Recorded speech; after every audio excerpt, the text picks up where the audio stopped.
మీ మంత్రి అంతా కడిగిన ముత్యమైతే స్వాతి ముత్యమైతే వెంటనే సిట్టింగ్ జడ్జితోని ఈ మొత్తం పౌర సరఫరాల శాఖ చేసిన 2 టెండర్లు సన్న బియ్యంది ప్యాడీది రెండిటి మీద కూడా వెంటనే సిట్టింగ్ జడ్జితో ఎంక్వైరీ అయ్యి కాళేశ్వరం మీద వేసినావు, తర్వాత భద్రాద్రి విద్యుత్ కొనుగోళ్ల మీద వేసినావు, దీని మీద కూడా ప్రజలకు తెలుస్తుంది. ప్రజాపాలన కదా, ప్రజలకు తెలియాలి కదా. తప్పకుండా సిట్టింగ్ జడ్జితో మీ సంగతి, మీ ఉత్తమ్ కుమార్ రెడ్డి సంగతి మొత్తం తెలిసిపోతుంది. ఇంకొక మాట చివరిగా, ఒకవేళ ఇటు FCI స్పందించకపోయినా, రాష్ట్ర ప్రభుత్వం స్పందించకపోయినా మేము మాత్రం వదిలిపెట్టాం. పక్కాగా మేము కూడా ఆధారాలతో సహా ఇప్పుడు నేను చెప్పిన అన్నిటినీ కూడా క్రోడీకరించి న్యాయస్థానాలను ఆశ్రయిస్తాం, న్యాయ పోరాటము చేస్తాము, ఏజెన్సీల దగ్గరికి మేము కూడా పోతాం.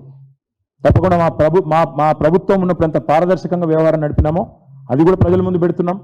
అదే మాదిరిగా ఈ ప్రభుత్వం వచ్చినాక, కాంగ్రెస్ ప్రభుత్వం వచ్చినాక చేస్తున్న కుంభకోణాన్ని కూడా వివరంగా ఆధారాలతో సహా ప్రజల ముందు పెడతాము, ఏజెన్సీల ముందు పెడతాము, న్యాయస్థానాలకి పోతాము. తప్పకుండా ప్రజాక్షేత్రంలో వీళ్ళని వదిలిపెట్టాం.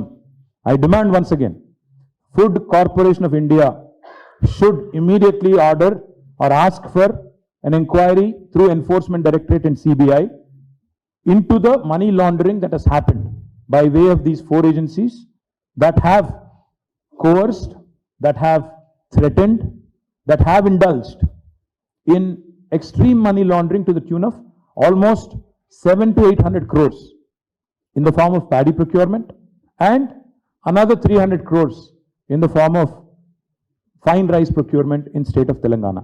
రెండింటి విషయంలో, ఎందుకంటే ultimate agency is FCI. They should come in, they should step in, seek an inquiry. If they don't do it, we will certainly challenge the entire process in a court of law.